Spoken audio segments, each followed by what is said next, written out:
Hey everyone, thanks for tuning in. If you're new here, consider subscribing. It really helps keep these stories coming. And while you're here, let me know in the comments where you're listening from. Now, sit back, relax, and let's get into the story. My name's Cole Granger. I'm a demolition expert. Not the kind you see in movies, running in slow motion with fireballs behind them. I do precision work, structural takedowns, controlled implosions, buildings falling like dominoes, but only the ones I'm paid to bring down. 12 hours ago, I was prepping to demolish an abandoned hotel on the west side of town. That place had been rotting for years. City finally coughed up the budget to flatten it, make way for a new medical center. I'd done hundreds of jobs like it before, but this one went sideways before I even pressed the button. 6 a.m., I arrived on site in my white utility truck. My crew wasn't due for another hour, but I like setting the charges myself. Gives me time to think, to focus. The building was a 10-story concrete shell. Vines snaked through broken windows. Taggers had claimed every wall, but I wasn't there for aesthetics. I was there to make it fall clean. I parked near the west stairwell, grabbed my kit and headed inside. It was quiet. Too quiet for a city block usually buzzing with early traffic. I chalked it up to construction detours. Inside, the air was stale, like mildew and dust had been fighting over the place for years. I set my bag down on the cracked tile floor and got to work, checking each structural column. You learn to listen when a building speaks. This one creaked and groaned, like it knew it was about to be erased. At 6:47 a.m., I started placing the first shaped charges along the load-bearing supports. I was on the 6th floor when I heard it. Footsteps. Shuffling. Not the confident boots of a crew member, but the dragging kind, like someone walking barefoot through broken glass. I stopped moving, held my breath. "Hey," I called out. "You're not supposed to be in here. This site's closed." No answer, just that same dragging sound. I pulled the flashlight from my belt and swept the beam across the hallway. Nothing, just shadows and peeling wallpaper. I wasn't armed. Never needed to be. My line of work usually just dealt with rebar and concrete, but something about that sound set off alarms in the back of my brain. I called out again, still no answer. Then I heard a door slam on the floor above me. Heavy. Final, like someone or something didn't want company. I should have left right then, called it in, waited for backup, but I didn't. Instead, I climbed the stairs to the 7th floor. I found the door that had slammed. Room 713. The number was half peeled off, like it was trying to vanish. I pushed it open slowly, flashlight ready. The room was empty. Then I smelled it. Something sour, like meat left out in the sun. I backed out fast, heart pounding. That's when I saw it, down the hall, maybe 30 feet away. A person, or something shaped like one, was standing in the middle of the corridor, twitching like a puppet with cut strings. Pale skin, torn clothes and eyes. I don't even want to describe the eyes. They weren't right. I stepped back. "Sir, you okay?"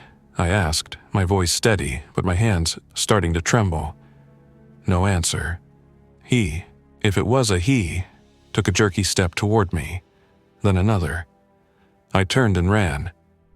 Not a graceful retreat. I practically tripped down the stairs to the 6th floor, slammed the fire door shut behind me and yanked my phone from my pocket. No signal. No bars. Just an endless spinning wheel. I didn't wait to troubleshoot. I ran down the next 5 flights and burst out onto the street, lungs burning. The street was empty, not just construction quiet, but silent. No cars, no morning joggers.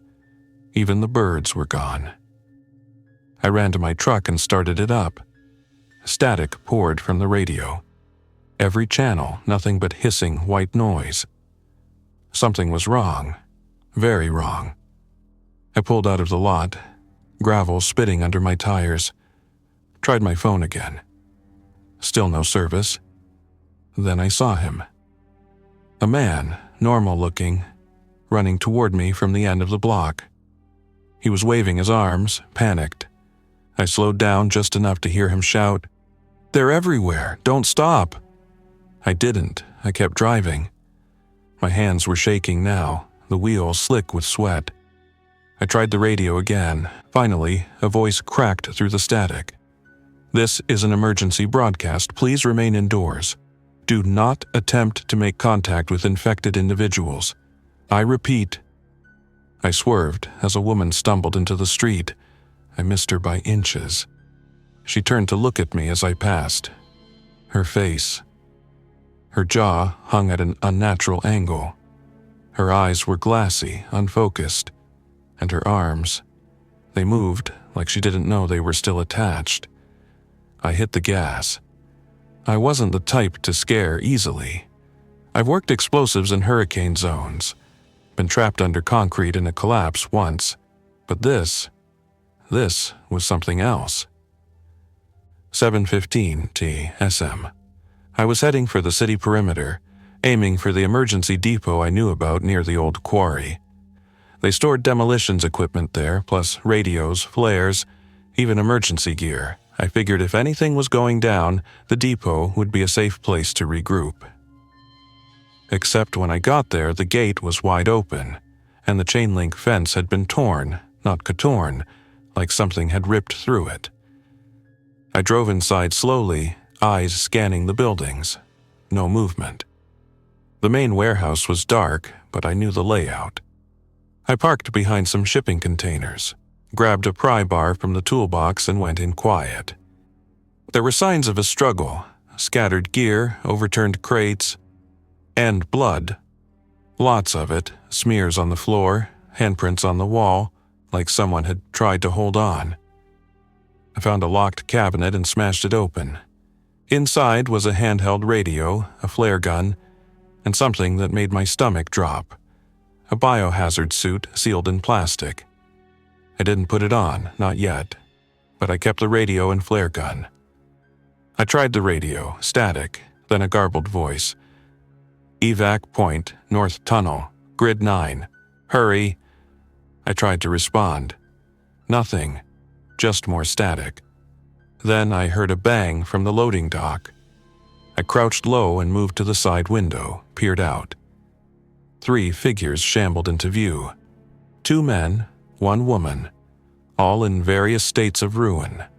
They moved like broken marionettes. I backed away from the window, heart in my throat. I needed higher ground, better cover, maybe even some real weapons. The office on the 2nd floor might still have a working landline. I slipped up the metal stairs, trying not to make a sound. The office door was cracked open. I eased it the rest of the way. Inside, everything looked frozen in time. A mug still sat on the desk. A chair was tipped over. Papers scattered across the floor. And on the wall was a city map, marked with red circles. Quarantine zones. There were at least 6 of them. I scanned the map and found one marked with green. Safe, written in block letters. That's where I needed to go. I grabbed the map and bolted from the office, but as I reached the stairs, I saw one of them climbing up. Slowly, methodically, like it knew I was there. I turned and kicked the emergency ladder out the back window. It clanged against the container below. I didn't care. I jumped, landing hard, rolling on my side. I got up and ran. Back to my truck, started the engine, threw it in reverse and peeled out of there like the ground behind me was about to explode. Maybe it should have. Might have been cleaner.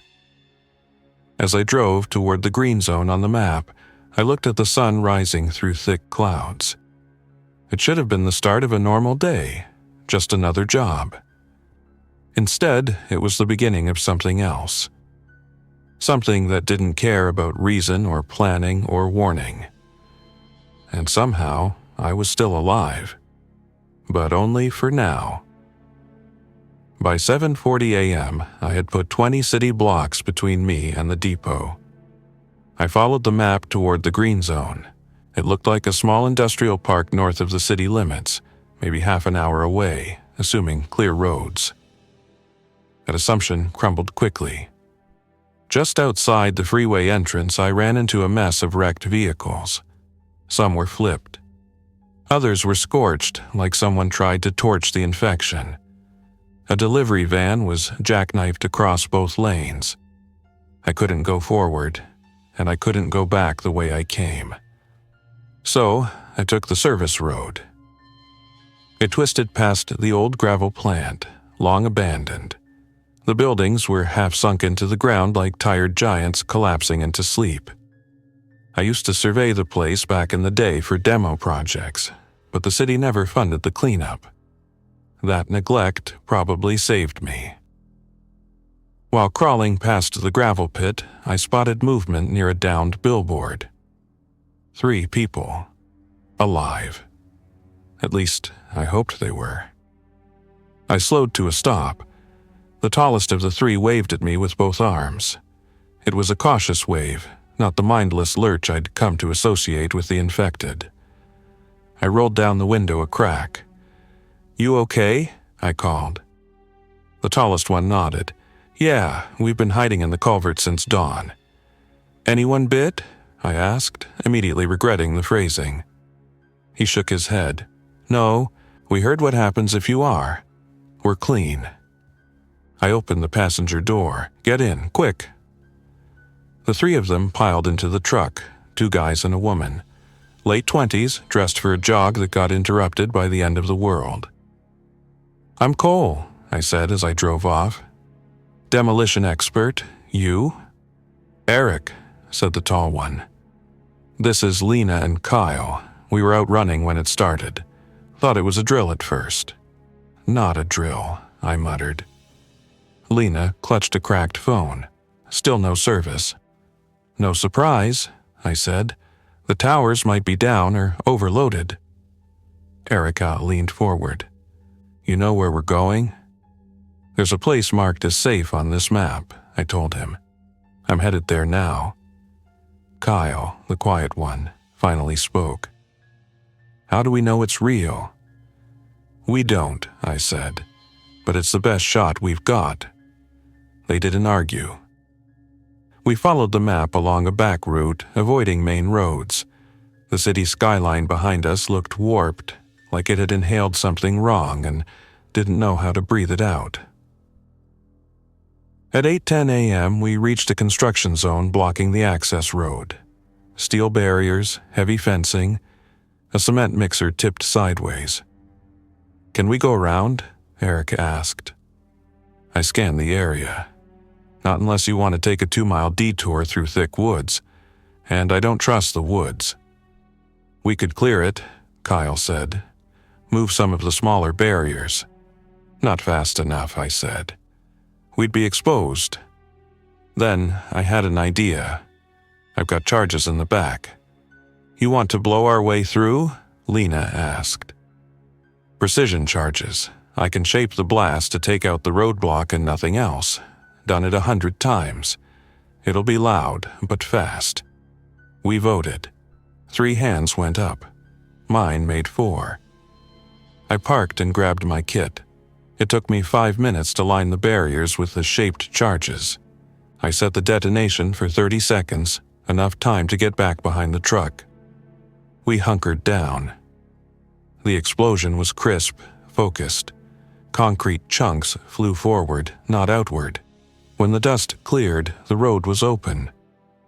But we weren't alone anymore. 5 figures had been drawn by the noise, stumbling out of the tree line across the field. They saw us. "Get in," I shouted. We barely made it into the cab before they reached the truck. I slammed the pedal. One of them grabbed the side mirror, his fingers pale and stiff, but he slid off as we sped away. None of us spoke for the next few minutes. The explosion had shaken something loose, not just in the ground, but in us. At 8:30 a.m., we reached a checkpoint. The map had it marked in yellow, midpoint Bravo. A barricade of sandbags and cones. 2 trucks, 1 overturned, and a watchtower made from construction scaffolding. Someone had built this in a rush. We stopped the truck and approached on foot. No movement, no voices. Inside the checkpoint was chaos. Discarded gear, boots, paper maps, broken radios, a medical tent flapping in the wind, and a spray-painted message on the side of the tower. We moved to Sector G, too many. I traced the arrow pointing northeast. Kyle crouched beside a crate and pulled out something wrapped in cloth. A fire axe. He held it like someone who'd never used one before, but understood its importance now. "I guess we follow the arrow," Lena said. We returned to the truck and changed course. The roads grew narrower. Debris littered everything. Downed wires, shopping carts, suitcases, the signs of flight. At 9:10 a.m., we hit our first real jam. A collapsed overpass had crushed the entire intersection and we couldn't go through. We'd have to go under. Or over. Then I saw it. A half-finished tunnel under the hill. A utility access shaft. The kind used for routing power cables and fiber. The map didn't show it, but I remembered it from a job a few years back.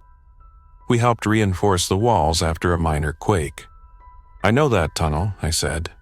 "It connects to the industrial park just a mile from the safe zone." Eric looked skeptical. "You sure it's still open?" "No," I admitted. "But it's the best loot we've got." We parked and went in on foot. The tunnel was dark, save for the glow of my flashlight. Damp air clung to us like a second skin. After about 10 minutes of walking, we came across a barricade made from rebar and cement bags. Someone had tried to seal this place off. But something had broken through from the other side. The cement bags were torn open. Blood, old and brown, stained the floor. Kyle whispered, "We should turn back." "No," I said, "we're too close." Then we heard it. Footsteps. Not the slow, dragging kind, but fast. Too fast. We ducked behind a fallen cable spool. The footsteps grew louder, then stopped. A figure stepped into view, not one of them.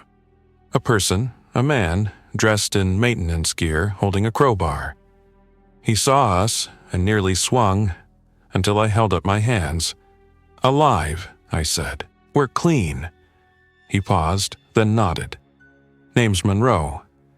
I was part of the team that built this tunnel, been hiding in here since the first wave." "There's a safe zone up ahead?" I asked. He nodded again. "Sector G, but it's sealed. You need clearance." I showed him the map. His eyes widened. "You have that. Then you might actually get in." "How far?" Lena asked. "Less than a mile," Monroe said, "but the tunnel collapsed halfway. You'll need to blast through. My kind of work." We followed him to the collapsed section. Rebar and gravel choked the path, but I saw the load-bearing seams. I got to work with what I had left, just enough charges for one shot. As I prepped the detonation, Monroe handed us a small 2-way radio. "They monitor Channel 6 at the gate. Try it when you're close." I nodded. "Thanks. What about you?" He smiled grimly. "I'll find another way." I didn't argue. At 9:45 a.m., the tunnel lit up with a sharp, focused blast. Dust filled our lungs. Rocks tumbled. But when it cleared, there was a hole just wide enough to squeeze through. We crawled over the rubble and emerged into a clean corridor, lit with backup lights, lined with sealed doors and hazard signs. It looked like an underground bunker. We tried the radio. "Sector G, this is Cole Granger. We're survivors. 4 of us. Requesting entry." A moment of static, then, "Cole, you're not on the official manifest. I have the city map, marked with safe zones. We're not infected." Another pause. then proceed to Gate 3. Follow the blue line. We followed a painted line on the floor, winding through reinforced halls. At Gate 3, 2 guards in full gear greeted us. Their suits were clean, their eyes tired. They scanned us, asked a few questions, then let us in. Sector G was more than a shelter. It was a control center filled with monitors, maps, even sleeping quarters. A haven. But I couldn't shake the feeling it wouldn't last. At 10:10 a.m., we were given cots, food, and clean clothes. I ate in silence. The others did too. I kept thinking about the hotel, about the thing I saw in the hall, about how none of this should have happened, and how I was still alive, not because I was brave or smart, but because I had explosives and timing. I'd survived the first few hours. But we weren't safe yet. At 10:30 a.m., Sector G gave me a new ID badge and logged my name into a ledger labeled Civilian Integrated Task Personnel. I recognized the term. It was the kind of vague, bureaucratic label they used when things were falling apart faster than the system could categorize them. But I didn't complain.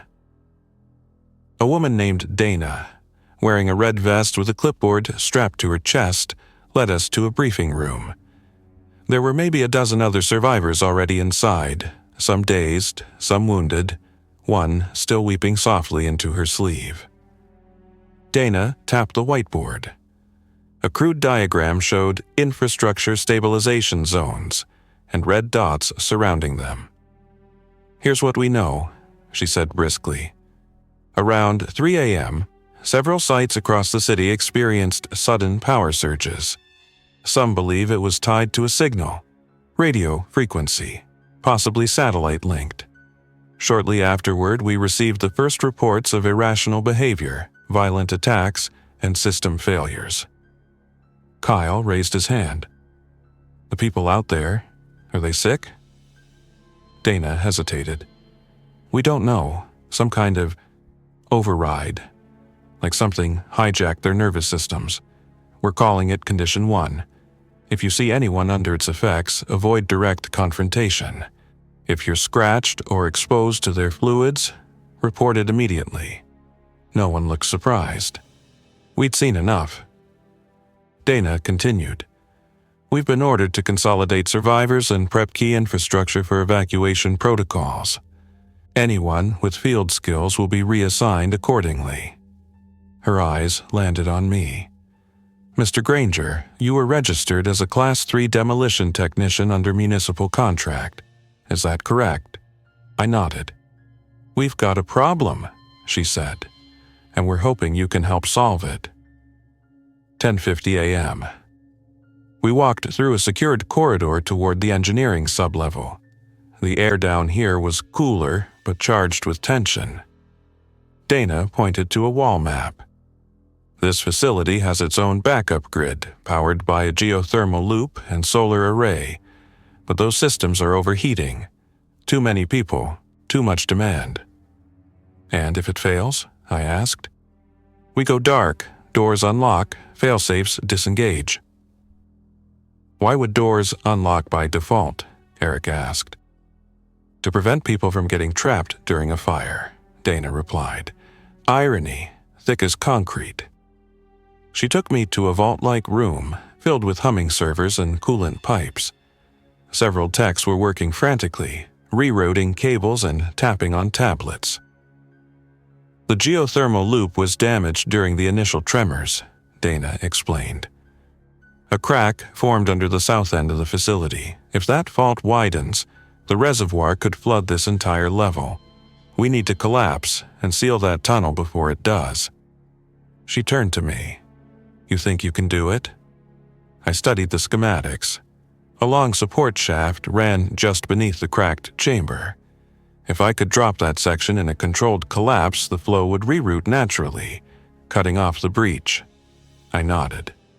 "I'll need charges, time, and someone to watch my back."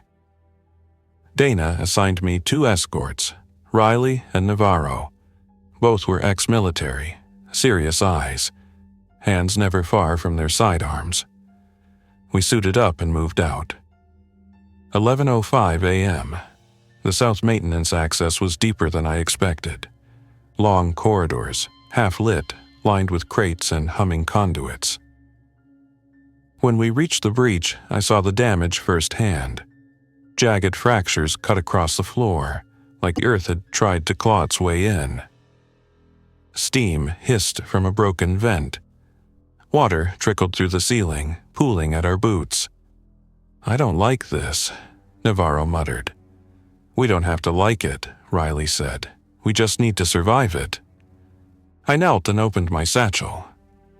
4 shaped charges, enough to bring the chamber down in one clean motion. But I'd need to place them in 4 precise locations.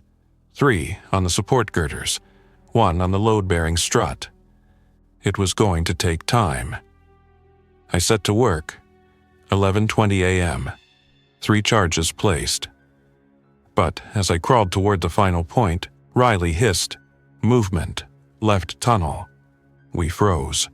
From the shadowy shaft, I heard the echo of footsteps. Too light to be stomps, too quick to be shuffles.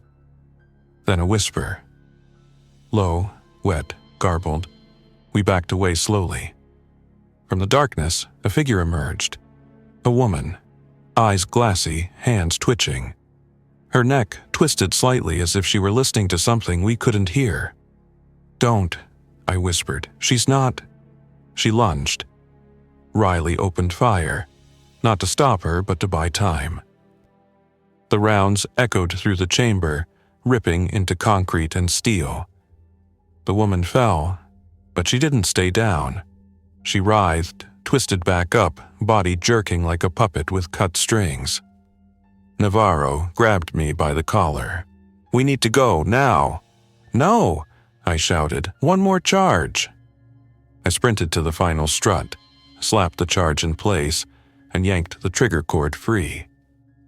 By the time I turned, Riley had tackled the woman and was locked in a struggle. Navarro grabbed my arm, dragging me back. "I'm not leaving him," I protested. "He's already gone," Navarro snapped. I didn't want to believe it, but Riley's screams confirmed it. I hit the detonator. The ground jumped. Stone collapsed inwards. Steam roared up the shaft. Water surged, and then stopped. The tunnel was sealed. We ran. 11:40 a.m. Navarro and I emerged from the breach zone coughing and drenched. Dana met us at the checkpoint. "Riley?" she asked. I didn't answer. She looked away, jaw tight. "You did it. The loop's stable, for now." Eric, Lena, and Kyle waited for me at the rec area. They'd been helping move supplies and sort newcomers. "You okay?" Eric asked. "No," I replied honestly, "but the tunnel's sealed." "That's something," Lena said. Kyle handed me a cup of warm water. "They said a chopper's coming in an hour, evac for key personnel and volunteers." I stared into the cup. "You should go," I told them. "What about you?" Eric asked. I looked back toward the server room. "They'll need someone who knows how to bring the house down, if it comes to that." 12:05 p.m. The facility buzzed with chatter. Some believed help was finally arriving. Others weren't so sure. Dana pulled me aside. "We just intercepted a transmission. Northern sectors are overrun. No response from Command Central. They're treating Sector G as a provisional fallback point." "Meaning?" I asked. "Meaning we're on our own." She handed me a tablet. A new map. Updated evacuation zones and a directive. Prepare demolition contingencies in case of breach. I scrolled through the plan. The idea was clear. If Sector G couldn't hold, we'd seal the tunnels with remote charges, collapse every access point, contain the outbreak. At the bottom of the directive, a final note. If fallback fails, initiate total structural denial, no recoverables, No evidence. Burn the proof. 12:30 p.m. I stood on the upper balcony of the facility's control room. Outside the reinforced window, the world was quiet. Birds circled. Smoke drifted from far-off rooftops. A helicopter buzzed in from the east. I saw Eric, Lena, and Kyle near the landing pad, backpacks slung heads low. They waved once. I waved back. They were gone within minutes. Dana stepped beside me. "You could have gone," she said. I nodded. "I know. Why stay?" I thought about the depot. The streets, the voices on the radio, Riley's last look. And I said, "I rig buildings to collapse, Dana. I understand what failure looks like. This thing, this outbreak, it isn't just infection. It's structure failure. Of cities, of systems. If I can low it, even for an hour, that's time someone else might use to survive." She didn't argue. I turned to the control panel and began programming the final sequence. One last demolition job. My masterpiece. 12:58 p.m. The facility lights dimmed, then returned. Cooling stabilized. Power rerouted. But I knew it wouldn't last. Through the static of the emergency radio, I heard one last fragmented message. Multiple breach events. Requesting fire containment. God help us. Then silence. I locked the panel, took a deep breath, and waited. Thanks for listening. If you enjoyed this story, don't forget to like and subscribe. Your support keeps these creepypastas coming. Until next time, stay alert, stay safe, and never ignore the feeling that something is watching.